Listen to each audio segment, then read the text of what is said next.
जंगल के रास्ते पर आज एक बड़ी मजेदार लड़ाई होने वाली थी, क्योंकि आमने सामने थे शरारती बंदर और घमंडी बिल्ली।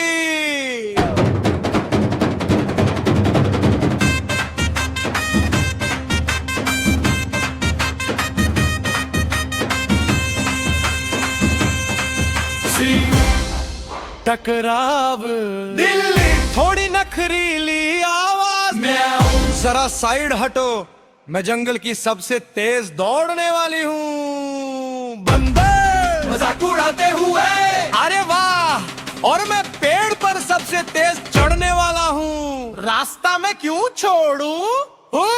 दिल्ली गुस्से में, तेरी शक्ल देखी है, ऐसा लगता है जैसे अभी केले के छिलके पर फिसल कर